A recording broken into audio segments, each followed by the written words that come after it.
I would like to welcome all of you to yet another Leadership Focus International webinar or conversation.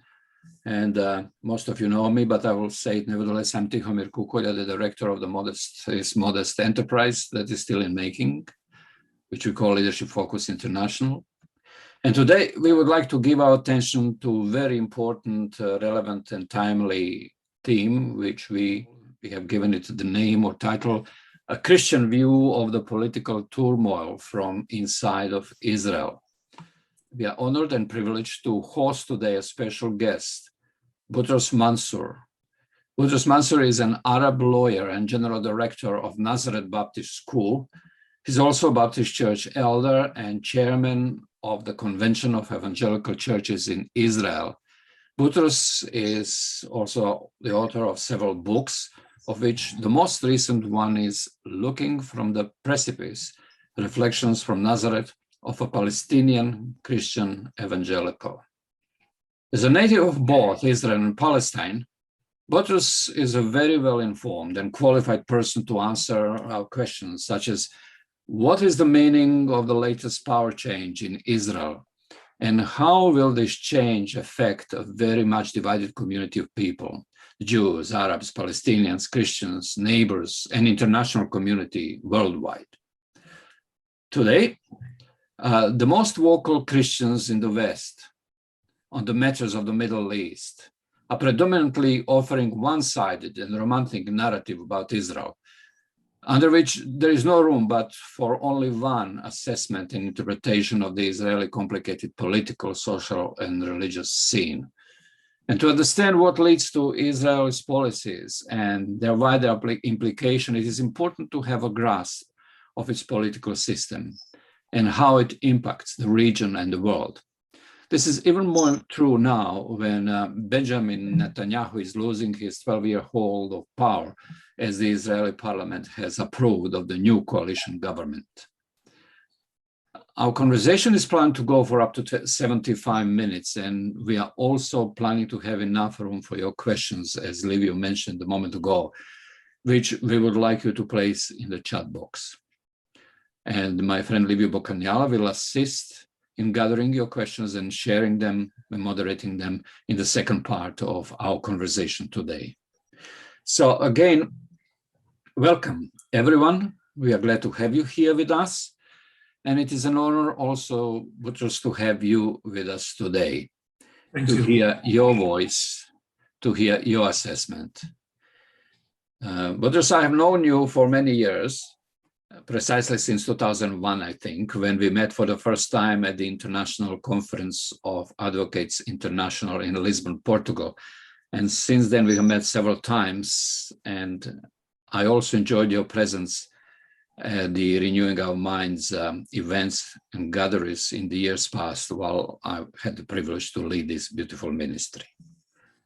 I have organized our conversation today for us in a form of several questions. I've tried to group them to cover different categories, Botrus. And I believe that maybe the best thing would be if we start with a very basic one, and that's if you would like to tell us a little bit more about yourself, about your family, your work, your mission, your passions. So, Botrus, welcome. Thank you. Thank you, Tihomir. Thank you very much. Good evening or good day, good morning. I don't know where each one is, but I'm happy to be with you and to share with you on these matters. I was born in Nazareth, where I live right now, Nazareth, Israel, to a Catholic father and Orthodox mother. My dad was the first Arab-Palestinian journalist to work in a Hebrew newspaper. He started in 1954. And as a kid, I lived in Jerusalem and also in England, in Oxford. I became a committed Christian in the Baptist Church during my high school years. Later on, I studied law in the Hebrew University in Jerusalem and practiced law in Haifa as well as Nazareth. Later on, I felt a calling. I was invited to lead Nazareth Baptist School, so I became the general director of Nazareth Baptist School, but still paid my dues to stay as a lawyer. So I'm still registered as a lawyer in Israel. Nazareth Baptist School is a K to 12 school with about 1,000 students. It's in downtown Nazareth. It's the only evangelical school in Israel that is registered in the Ministry of Education. With God's favor, the school has an excellent reputation, very high academic side, very good reputation, and an excellent school. It's ranked very high in the whole country. We were ranked fourth a few years ago in the whole country in different categories of the Ministry of Education.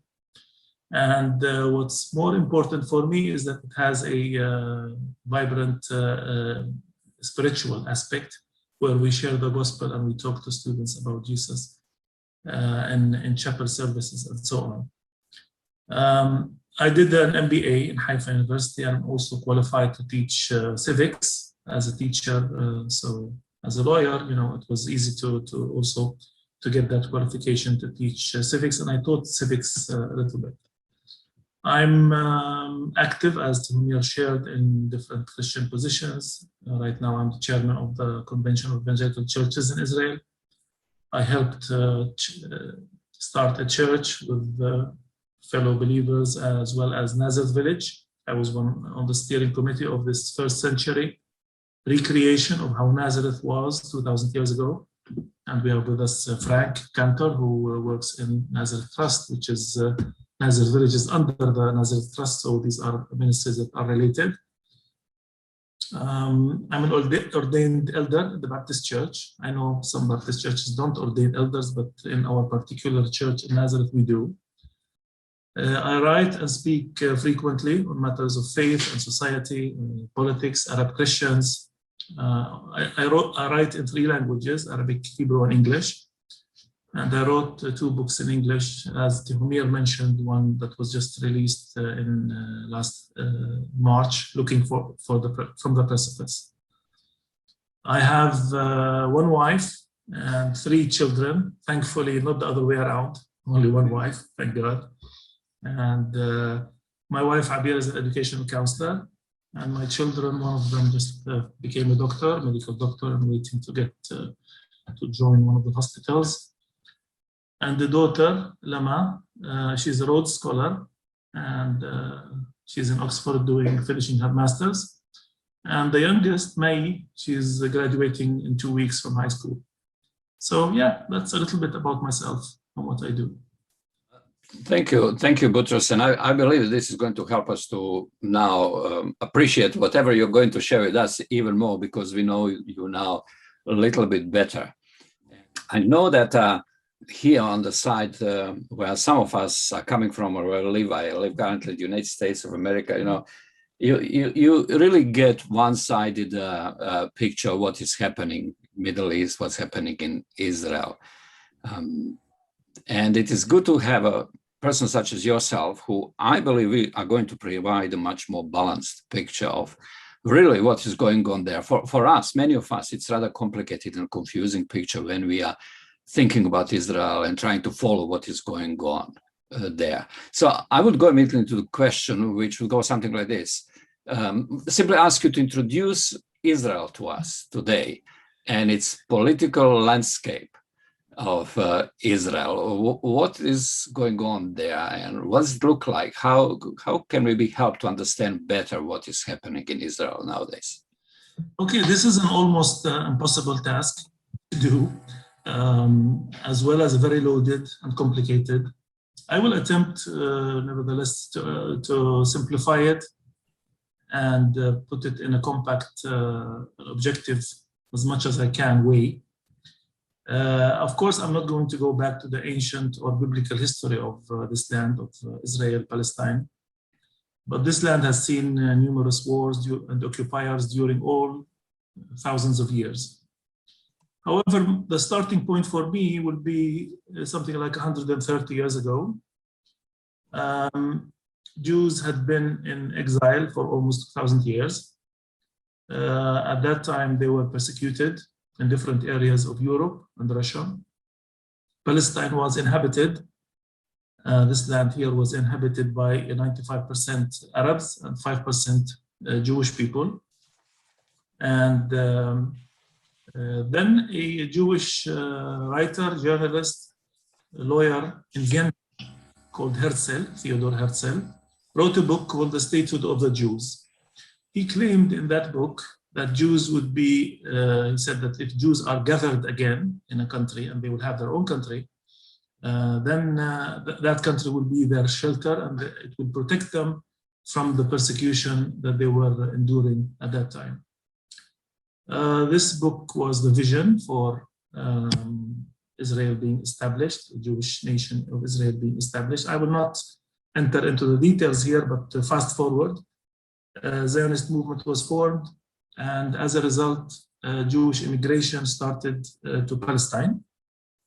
The motto was, this is a people, the Jewish people, this is the Jewish people without a land coming to a land without people. The small problem, today we see that it was a big problem, was that the land did have people in it.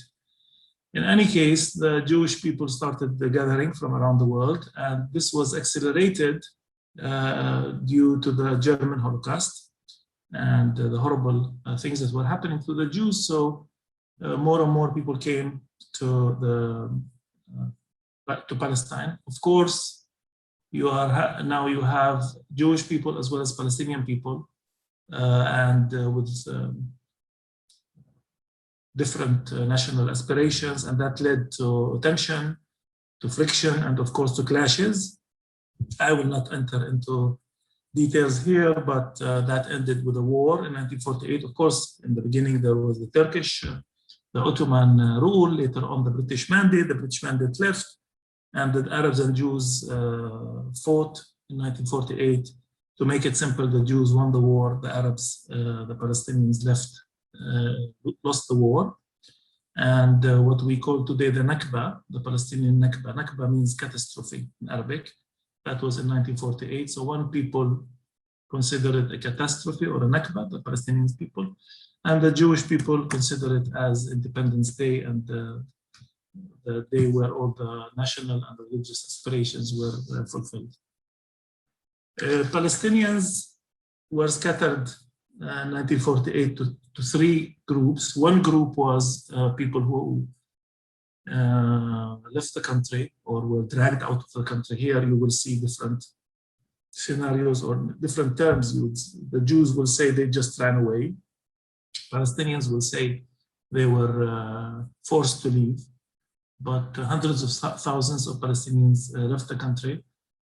So that's one group. And today when they talk about the refugee problem, they refer to that group, people in Jordan, in Lebanon, also in Europe and in America and other places, people who they are descendants of people that left the country or were dragged or forced out of the country, whatever. The second group is the group in the West Bank and Gaza Strip. At that time in 1948, they were put under the control of Jordan and Egypt, respectively. Jordan for the West Bank and Gaza was put under Egypt. In 1967, later on, Israel occupied those two areas. Different things happened since then, but they are actually under the control of Israel today, but they are not Israel proper.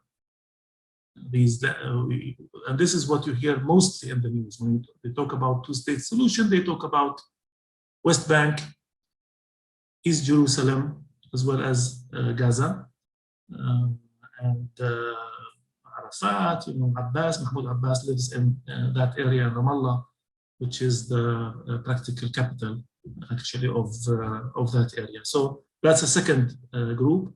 The third group is the group that I belong to, which is people for different reasons just stayed where they were, and they were not forced to leave. And Palestinians who lived, like, for example, in Nazareth, Jewish troops came to Nazareth and wanted to occupy it, and for different reasons, there are different stories about it. They did not fight, and the local leadership at that time surrendered. So Nazareth became part of Israel later on, and the people living in it became Israeli citizens. So I'm from that group of people. Today, at that time, 1948, we were 150,000 people. Today, we are a bit more than 2 million people, 21% of the state of Israel.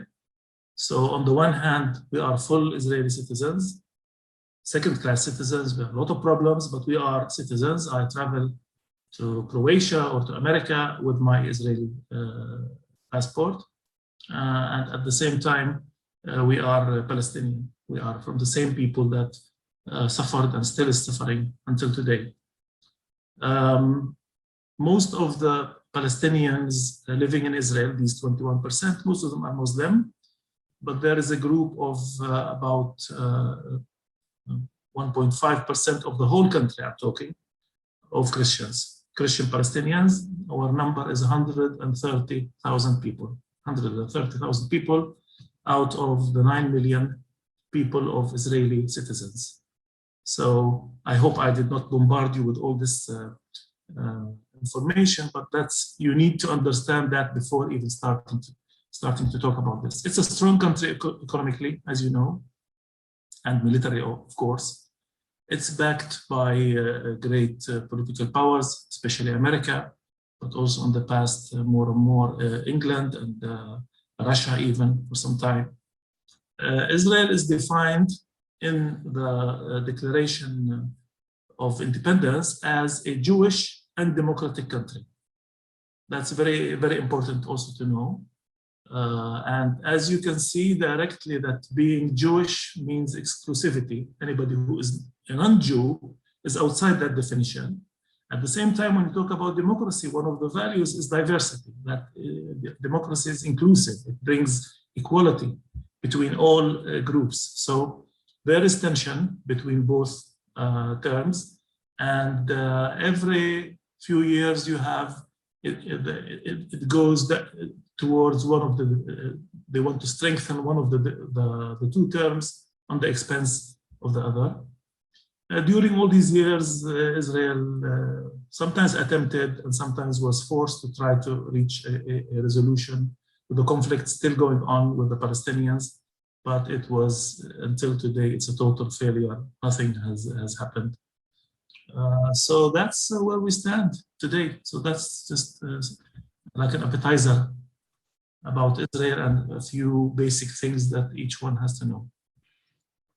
And Botrus, I would like to now take the information that you have given us now, bringing a little bit closer to us, to us the complexity of the situation of Israel and the place you live in, to bring it to date now. Because we know all, at least by following the news, that only recently now you had a major change when it comes to your government. Something happened that looked like impossible, and this was basically a coalition of parties that are not very much alike have come together, and they have practically managed to remove Benjamin Netanyahu from the position of prime minister. What does this actually mean now for Israel? And maybe from your perspective as an Arab and Palestinian, is it going to be better now? There are some prospects for peace maybe that are now more promising looking than up to now. Let me explain a little bit what happened and how our system is. Israel has a parliamentary democracy. Of course, this is shadowed by it being an exclusive country for Jews, thus giving privileges only for Jews. So this democracy does not apply to the 5.5 million Palestinians in the West Bank and Gaza. They are not part of it. What we are talking about is Israel proper. That includes Palestinians like myself or the Palestinian minority living in Israel itself. Israel is led by a prime minister. We have a president, but it's more of a symbolic position, like the Queen in England. By the way, he was elected, a new one was elected just 2 weeks ago. Israel has a parliament, and it's called Knesset. This is from the biblical, how that was biblical tradition. The Knesset has 120 members of the Knesset. And a government is elected only if there is a majority in that Knesset, in the parliament, backing it. And that is what we call the coalition. Of course, if you need a majority, so that means more than a half, more than 61 members at least, which need to back and come together as one group and form a government and give it the backing from the parliament. The bar for entering the Knesset is not high because of the diversity. They had to do it that way in Israel. It's not like in America where you have just two big parties. Here, there are small parties. The bar is low because you have Arabs and you have secular Jews and you have religious Jews, ultra-religious Jews, Sephardi, those that came from Middle Eastern countries, and those that came from European countries, and so on. So there's big diversity. So they decided that they will give a chance to every small section of sect of people to be part of the Knesset. So you need to get 3.25% of the votes in order to enter into the Knesset. That is the bar. Now, since April 2019, which is 2 years and a bit ago, until March 2021, we had 4 elections.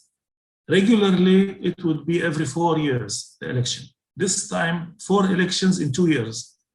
So less than 2 years. And only last Sunday, a new government was formed, and it was there was a vote, and it was brought in a new government. So what's the reason? What happened? Let me first also clarify that we talk in Israel about right and left. Of course, in different countries, they use this term in a different way. You say he's from the right wing. Sometimes you mean more the economic side, that he's more capitalist or he's socialist, he'd be leftist. In Israel, we use it in a different way. Right means hawkish, hardliners, those that oppose compromise and peace treaties. These are the people that claim that the whole land of Israel is theirs and they do not wish to compromise with the Arabs. That's the right wing. Left wing is the dovish, what we call, or leaning to peace, more flexible and open to peace and the resolution. These are the people that talk about a two-state solution. So that's how the division in Israel. And sometimes the definition is compatible also with the economic side, but let's not enter into this. Let me note that the economic policies of Netanyahu has a very strong American orientation, being a capitalist, but historically Israel is very socialist. We have national insurance, we have medical care in Israel back in the days when the Labour Party was leading the country, and Israel benefited from that situation, that system in the vaccination process that Israel went through just a few months ago. Okay, what happened just last Sunday is that, let me show you just a slide. In Israel right now, we have like a strong majority of 75 members of the Knesset, 75 out of 120, so that's a majority. They could have easily created a coalition, and Netanyahu could have continued leading the country. So these are the results. Sorry, this is my handwriting. On the red parties on the right side of the screen are the right wing. R is right. RG is religious, but they lean towards the right. And the other group is the anti-Netanyahu bloc, includes, as you can see, if we start from the left, the first one, Yesh Atid, that has 17 members, is a centralist. It's sort of in the middle. Kahol Lavan is also in the center. But then you have Yisrael Beiteinu, which is a right wing. Labour is left. New Hope is right.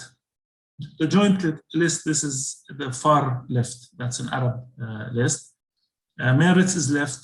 Yamina is right again. Yamina is the party that the new Prime Minister of Israel, Naftali Bennett, heads.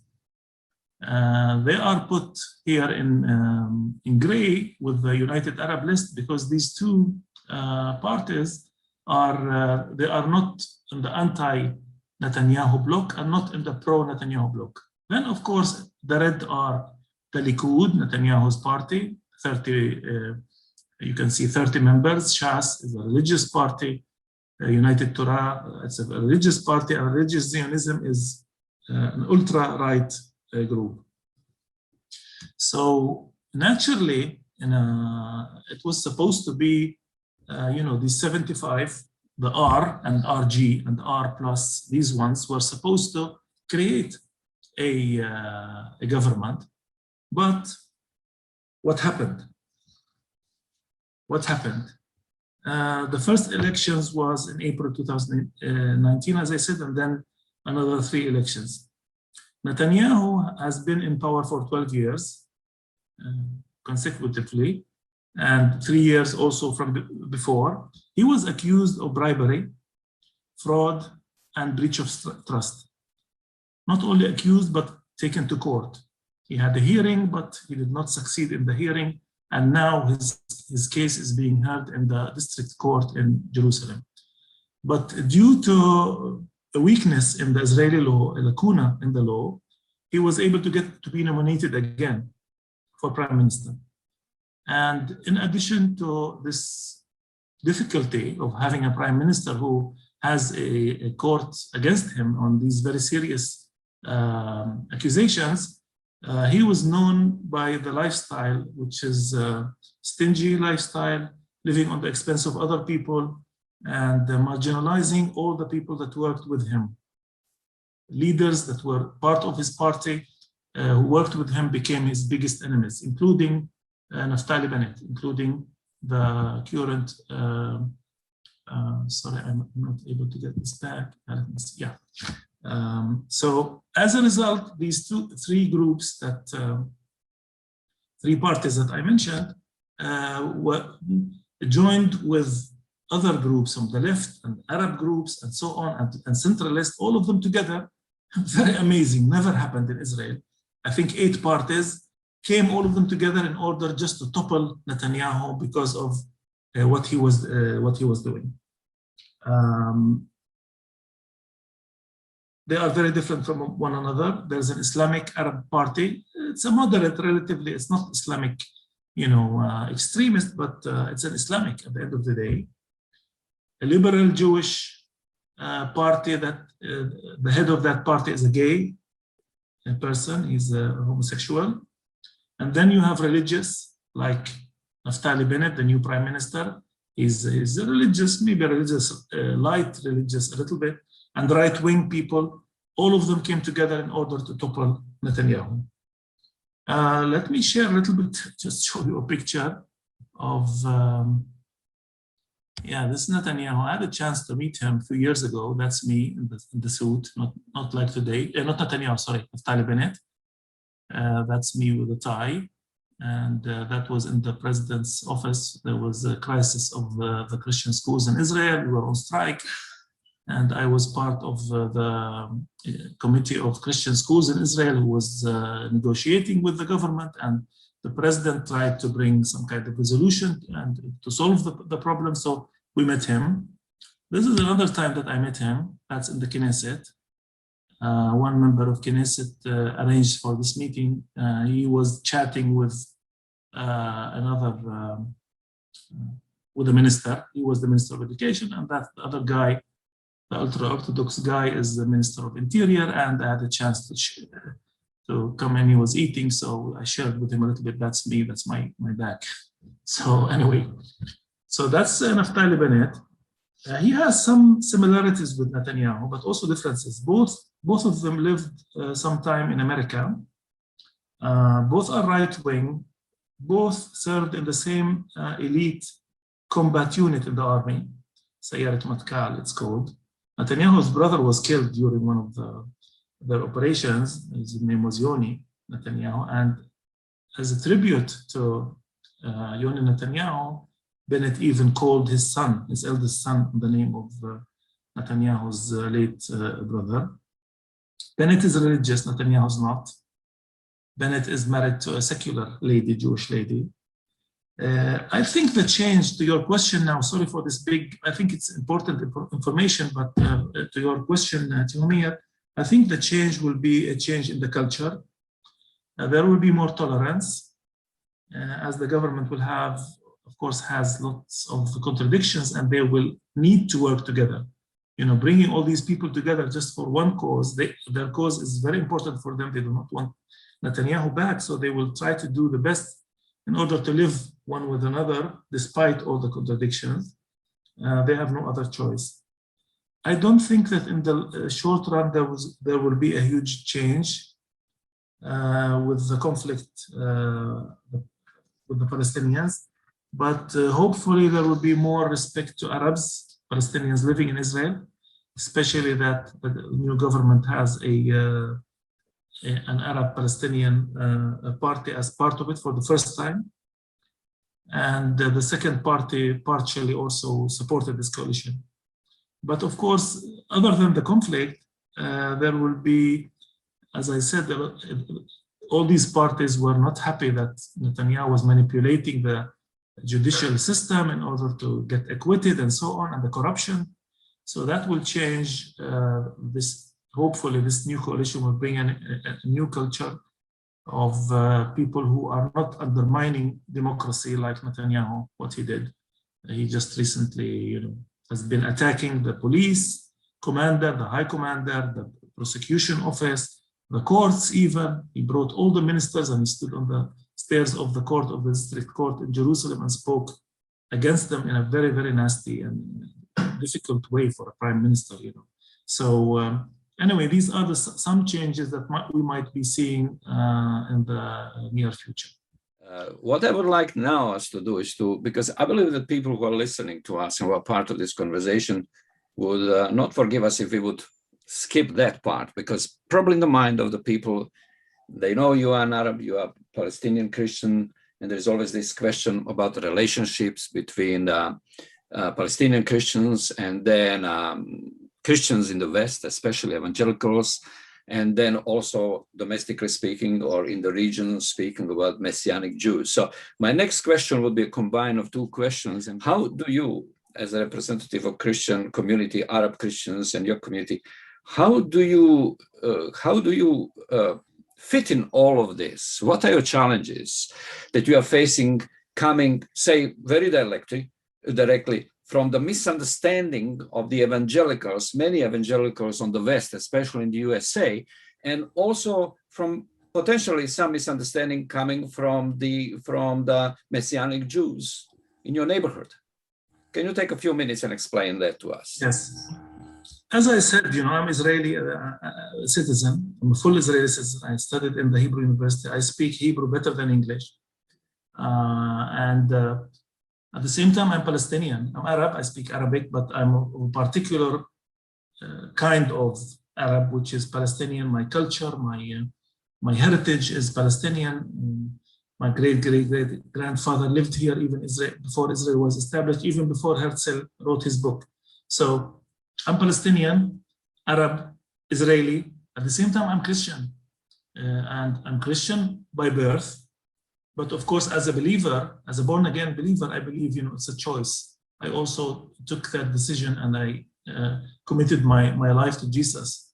And that's the most important part of my identity. So, but I also live in a country where my people were, the land was taken from them, or they lost the land, if you wish, because part of it at least is because Jewish people said this was God promised the land to the Jewish people, so you don't have place. Or some said, maybe you can stay with us, but if you stay quiet and you are, and also evangelical Christians, who, I'm evangelical myself, I'm Baptist, but the evangelicals living all around the world, especially in America, part of them at least, a large part of them, believe that we are not on the radar. We're not under the radar at all. They believe we are just, we are a nuisance. We don't fit. It's easy for them to say, well, there are the good guys, the Jewish people and the evangelicals, and those that believe the Judeo-Christian heritage, and then there are the bad people, and that's the Muslims. But we have Arabs at the same time. Now, Arabs existed since the first church. If you read your Bibles well, in Acts 2, it talks about the day of Pentecost, and when the Holy Spirit came down on the disciples, on the people that were existed in Jerusalem at that time, there were also Arabs. See the names, the last name over there were the Arab. So, and we know from history that Arab Christians existed before. So we are Christians, we love the Lord, we are a remnant with some difficulties. It's different one place from to another. In Israel, we're in a better shape than other places. But in the whole Middle East, there are big difficulties for Arab Christians. And at the same time, people tell us that our Bible that we believe in as the inspired word of God gives a promise that this land is not ours. The land that my father and my grandfathers lived here is not theirs anymore, and it's given to other people. And we should just yield and accept that as God's will for our life. Come on. That's I don't believe that's God, the merciful God, just became a land broker, or someone who a real estate agent. That's blasphemy even to think like that. So we have a difficulty. This is why we share about this. We try to talk to people, but it's very slow and it's very difficult to convince anybody about it. So that's a source of frustration. And people here in Nazareth will tell us, this guy we saw on TV, supporting Israel unconditionally when Israel is bombing the Palestinians, or isn't he from your church? Isn't he, this person isn't he from your same denomination, your same thought? It makes it very difficult, and it makes people here in our community and in the Middle East, it's a stumbling stone for them to come to know Jesus and to see the real Jesus, because it is wrapped with political agendas, and I think most of it in a very wrong theology or eschatology. And everybody has an opinion about what's happening here. Oh, this is the land of the Jews. No, this is the land of the Palestinians. But we are those that live here, and this affects us directly, not even indirectly. It affects us directly on how we live, on our dignity, on our message, on our ministry in this country. Yeah, I'll stop here. All right. I was also expecting that you will move directly into then relationship with Messianic Jews. Yeah. Let me share. Okay, it's to a certain extent, there are some similarities also with Messianic Jews who share the same eschatology. And the cornerstone of Messianic Judaism, in my understanding, is that God was faithful to the Jewish people, and this is why he gave them the land and he gathered them back again after 2,000 years in Palestine. Okay, what about us? And this has come in our expense. So we live in the same country. We share, citizenship with a large number of them. Ideally, we would have been a testimony for the rest of the people living in this country that Arabs and Jews can come together, and the barrier between them was taken away, like in Ephesians 2, he talks about it. Paul talks about it, but this is unfortunately just in a very limited way, right? Because most of the Messianic Jews take that eschatology, and it makes it difficult for fellowship. We have fellowship with different groups of Messianic Jews, but with some of them, it's for me personally, it's a little bit difficult.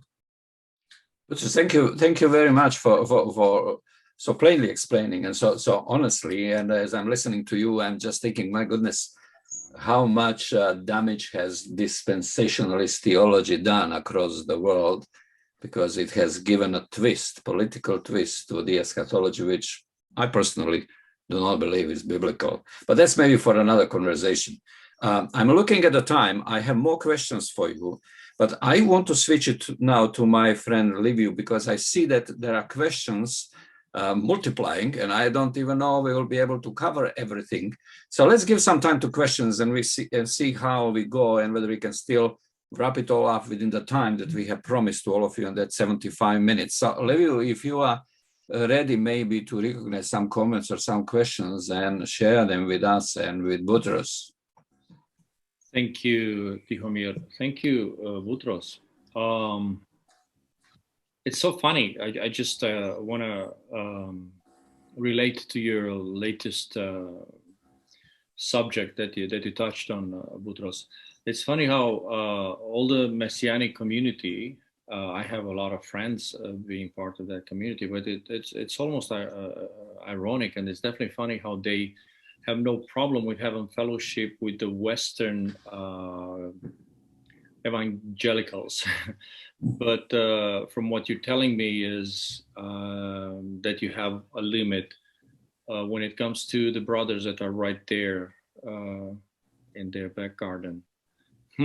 It's so much to think about, so much to talk about. Some of us are not ignorance, but we have no clue, because you just gave us what you told us, that our numbers to us were very good because they're coming firsthand from there. The news don't tell us this kind of things that you shared with us, and we appreciate it very much. Indeed, a few questions, a few comments, and I will just start almost randomly with Rachel, who heard you say that you are not a second-class citizen, at least as far as your political status. But Rachel asks you if you ever felt like a second-class citizen in society, in how people treated you, how the Jewish people treated you. I did not say that I was not I said I was a second-class citizen. Politically, I have the right to vote in the Knesset and also to nominate myself if I wish. But in all other aspects, of course, there is deep discrimination, and in budgets, in working opportunities, in continual marginalization of Arab Palestinians living in Israel. If only after 72 years, 73 years, this is the first time that an Arab party is part of the coalition. They don't even have a minister, but they are supporting it from the outside. So that can tell you enough about us. Of course, we are second-class citizens. If you talk, I have the right to vote, and I did vote, and I always vote. But that's it. There is a wide range of discrimination. I guess this. Yeah, just recently, 3 years ago, there was a new law. It's like it has a constitutional. Israel does not have a constitution, but it has laws that have a special status, which is a constitutional status, was brought forward, and it's called a nationality, a constitution that clearly shows that we are second-class citizens. It's a Jewish country. Nobody has any national rights, and so on and so on. But that's another conversation. Andre, I would like to hear your impression about Bennett's extreme views about Arabs. It's very difficult. He's right-wing. He's more right-wing than Netanyahu. But he's put as a prime minister with a coalition of 8 parties that include leftists and also an Arab party and centrists and so on. He'll need to be flexible, or they're going to fight the whole time, and this government is not going to last. Some parties are going to leave and say bye-bye. I think he's a pragmatist to a certain extent. He's a high-tech guy. He did an exit. He has lots of money. He's lived in America. So that sort of gives you the impression that he might be more flexible. He knows what he went into. He left the whole right-wing bloc and joined with these people, and he was attacked fiercely by the right-wing, by Netanyahu and by others. So it's just the hope. I don't know if I'm being a little bit naive, but he'll need to be more pragmatist and change his views some way or another. I'm hopeful still, a little bit hopeful. I hope I'm not naive. Thank you, Botrus. Rosie asked us a question with which I resonate strongly. And she addresses actually what's the opinion of the younger generation? Are these deep-rooted loyalties challenged by the younger generation? Are they your hope as a nation, as people?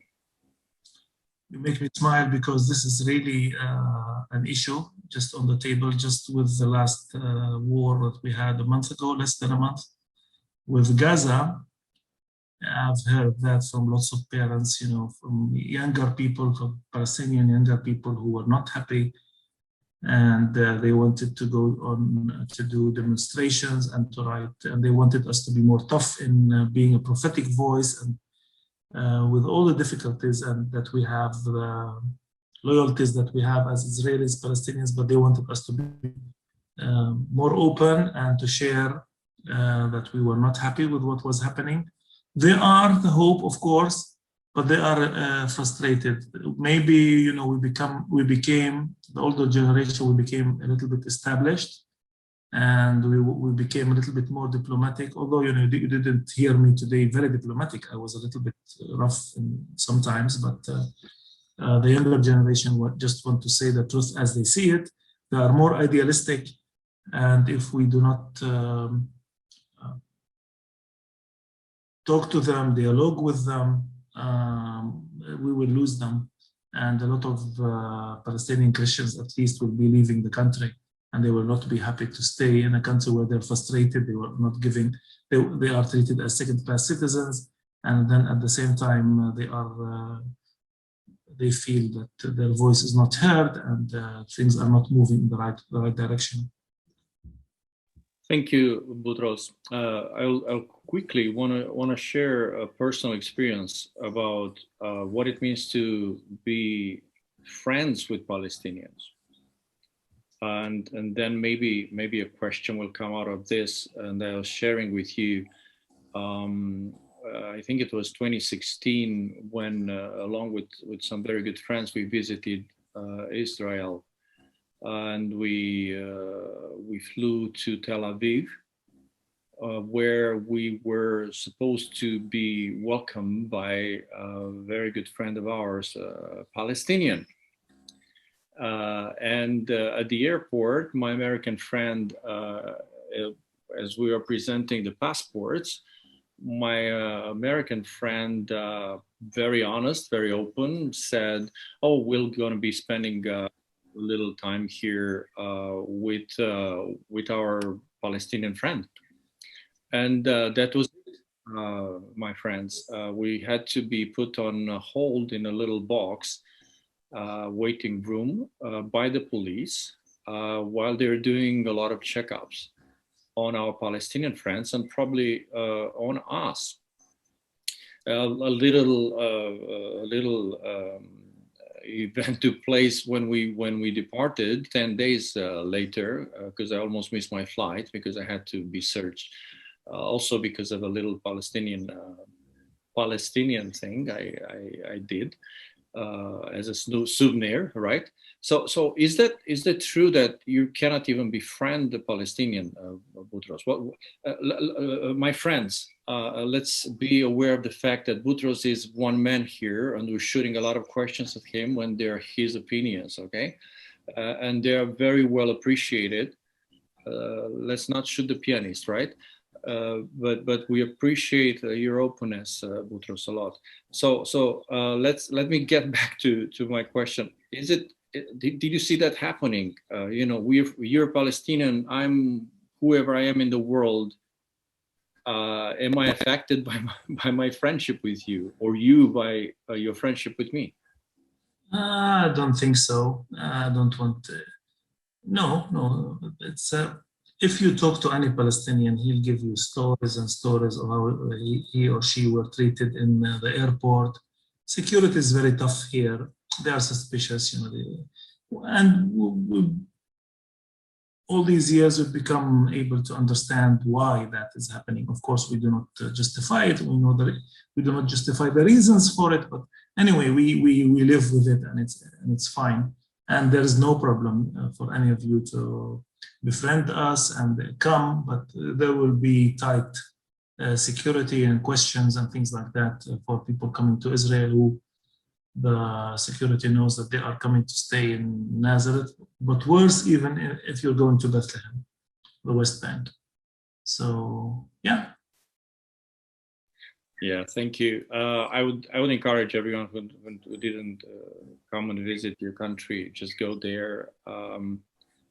and just take a time and talk to people. I remember we had beautiful tea in the center of Nazareth, just talking with the owner of that cafe. Very friendly people. And again, we spent some time before we visited Nazareth. We spent some time in Tel Aviv. Simona is also addressing the question about the younger generation. We saw so many young people in Tel Aviv, and then as we traveled on the bus to Nazareth, and then both Simona, I, Rosie, probably a lot of people are addressing the same. Is the war of the parents? Did that become the war of the young generation? Are they brainwashed? What's going on there? With the younger generation, you mean? Yes. Did they assume the same fight that their parents have? I think so. Also the Jewish side and also the Palestinian side. But we had 4 elections, and each one had almost the same division. I think Tihomir skipped talking about America, but America has a lot to do with what's happening here. The Trump administration gave a free hand to Israel, and in a way made the right wing in Israel stronger, and they do not care about any kind of resolution with the Palestinians. Now with Biden, it's maybe a bit different. I don't know. We'll see. Still, but at the same time, we have, as I shared, a very fragile Israeli government. So we'll see what's happening. But what I mentioned is the people in Israel are not going to change their positions just because we want them to do. Actually, the positions are quite steady and the same. And that will change only if there is pressure, I think, from the outside, from America. There is pressure, and God forbid, but without, an armed struggle, it seems things do not change. And we try to do a difference through institutions, through churches, through schools, through where we are involved, bringing people to talk together, do reconciliation, ministries, confront one another, but that's our part in trying to make things change in this country. But it's more or less, it needs some pressure from the outside. This is how I see it. Thank you, Botrus. Tihomir? Oh, I'm listening very carefully the conversation and the questions that are coming, and questions emerging in my own head. And Botrus, I did not forget the question about USA-Israeli relationship. I just want to give a chance to some questions from the audience to come to you. Yeah. So I'm coming actually back to this very thing to ask you to explain to us a little bit more.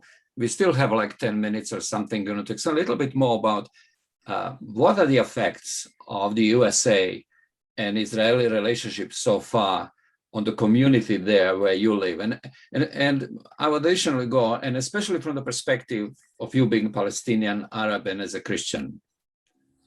The USA has a very big impact. Traditionally, USA is a strong ally to Israel, regardless of which party is leading. This made the Palestinians in general look at it as an unfair broker for peace. As I said, the Trump administration, unfortunately backed by American evangelicals, took the support to Israel to a new level and undermined the Palestinians in a blunt way. The American administration shut down the offices that the Palestinians had in Washington, D.C., and then decided to move the American embassy to Jerusalem. And as a result, there were clashes and there were tens of people killed in Gaza because of that. Then the American administration also accepted the annexation of the Golan Heights, which were actually occupied in 1967. And according to the international law, they are not part of Israel, but America did not care. Trump did not care about the UN resolutions. During all that time, Trump administration, there was no effort to bring any just peace. The Trump plan was seen by the Palestinians as just a joke, a sad joke even. It was an American-Israeli event that they had in DC with no Palestinians, so unjust it was in our eyes. The Biden administration is different. It goes back to the typical American policy and hopefully will open a dialogue again. Maybe the left wing in the Democratic Party, Bernie Sanders and others, are putting pressure on Biden, and that might bring more pressure on Israel in the direction of maybe peace talks and some kind of peace treaty, trying again. The diversity in Israel and the coalition itself concerning the desired resolution of the conflict will also be reflected in the relationship to the US. So Bennett is right-wing, as I said, and hawkish. And just Netanyahu in this speech last Sunday in the Knesset, he said, and people said he was giving away a secret, telling a secret, and that was manipulating the people. And he said that he has been getting a lot of pressure from Biden administration on starting again the peace treaty, and he was yielding for that pressure and so on. So he was just sort of threatening Bennett that if you are prime minister, you should not yield to any kind of American pressure. So yes, America has big influence and influence on Israel, on the Palestinians, and as a result on the Arab countries. And I hope Christian believers were more people of peace, who were pushing for peace. You cannot just ignore, we can, you can argue with somebody for hours about the grievances and about where justice is and what are the faults of the Palestinians and what are the faults of the Israelis. But at the end of the day, the Palestinian people, they lost their home, they lost their statehood, they are living in, they are underprivileged, living in very difficult situation in different places, in refugee camps outside the country and also in the West Bank under occupation. So what do? Do you just ignore it? Is this what Jesus taught us? Did he tell us just look the other way? Well, the Good Samaritan saw the Jewish guy suffering near the road, and he took care of him. And this is what Jesus told us when they asked him, who is your brother? Who is the person close to you? He gave them that. Who is your neighbor? He gave them that illustration of the Good Samaritan. Are we pushing that the countries and are Good Samaritans and take care and look to the needs of the other, or not? Are we just looking for agendas, political agendas, and eschatology, and what comes out of that? And unfortunately, a lot of believers, Bible-believing people, are not peacemakers. They just overlook Jesus's request that we be peacemakers and look for reconciliation. So, yeah, that's how it is. Thank you very much, Botrus. And maybe we can squeeze towards the end one more question. And because I'm aware about yourself and about some of the other friends, Christians, Arab Christians, Palestinian Christians, your church community, schools, and different activities, that you do have a history of actually working towards healing and towards peace building and reconciliation. Maybe we can finish on some positive note, and maybe you can share give us a message along those lines. What are you doing yourself, your churches, communities along those lines? And maybe I would add another question and wrap it all together. What would your advice be to ask Christians in the West? How can we help other Christians in the West to change the paradigm, to change the attitudes towards the whole situation in Israel, and especially stop ignoring Palestinian and Arab Christians and be more helpful? I shared that we are a very small minority. 1.5% are Christians, of all kinds of Christians. And if you ask me how many evangelicals we have in the Holy Land or in Israel, maybe 5,000. That's the whole thing, very, very small minority. But nevertheless, the Lord has entrusted in our hands ministries, and of course, He has entrusted in our hands the gospel, and we can share about Jesus, and His message is powerful. We are not powerful, but His message is powerful. So a lot of ministers are doing a good job in reaching out, talking to the younger generation, working for reconciliation, bringing Arabs and Jews together, trying to confront the problems and not just ignore them. And, Jesus said we are salt and light. And you just need a little bit of salt on a big bowl of food or something. And here in the Middle East, we use salt a lot, and all this pepper and salt and so on, and all the spices. So you just need a little bit, and you change the taste. And I call the Western believers to reconnect with us. First of all, get to know about the situation here, not just from distorted types of agencies or people who have agendas or things like that. Go to ask people on the ground, try to find reliable sources and hear from them about what's happening in the country, and then connect with people here. Come and visit. If a lot of people come to Israel. Just before COVID, we had more than 4 million people who came annually to Israel, and they visit the dead stones of the country. Thank God that recently more and more are visiting also the living stones. So they come and visit the church, which suffers, in our country. They visit us, they encourage us. We try to do things together. So, and that will help us, just, to share at the end. For me, I speak English. And my wife studied English in university. My daughter, as I told you, she's in Oxford. Her English is much better than mine. And all of us were quite educated. Arab Palestinians, Christians are very educated.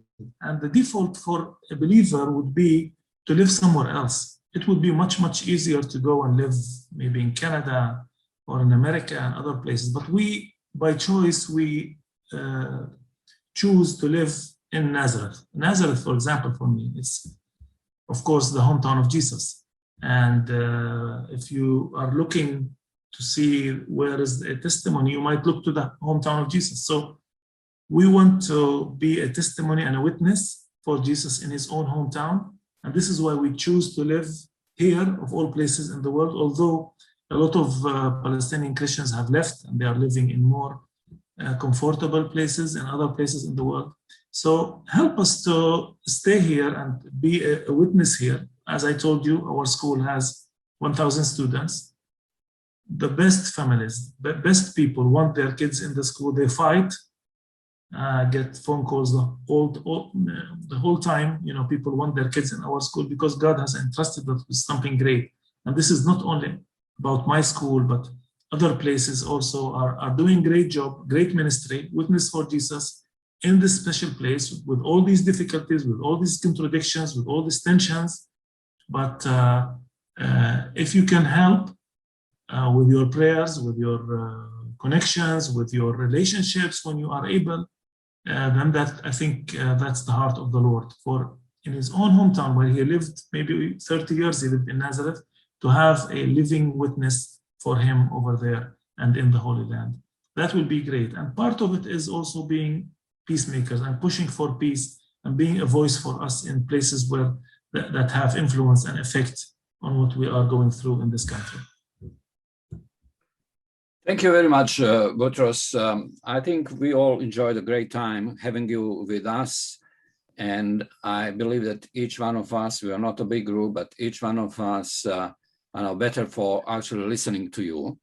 And friends, spread the word and share this webinar with your friends, because I believe personally that we need to give also our contribution by helping people to understand a little bit better what is happening in Israel, what is happening in that part of the world. I know it's not easy. A year ago, we had our first webinar was actually with a group of young people, educated people, Christians, Arab Christians, And even our latest recent webinar, which was on refugees, we had also one participant who was speaking from the Palestinian perspective. And I know it's not so easy. Even I myself, I get affirmations from many of you about the work we are doing, but I also get here and there some nasty messages too. Suddenly it seems like I don't love Israel just because I've also given a platform so that we can hear our brothers and sisters Palestinians. I don't look at it like this. I love our Israeli brothers and sisters just as much, but I believe we need to be the instruments of God by the means of helping our brothers and sisters in the evangelical world, especially, to understand better what is happening there, and also what our responsibilities as followers of Jesus are.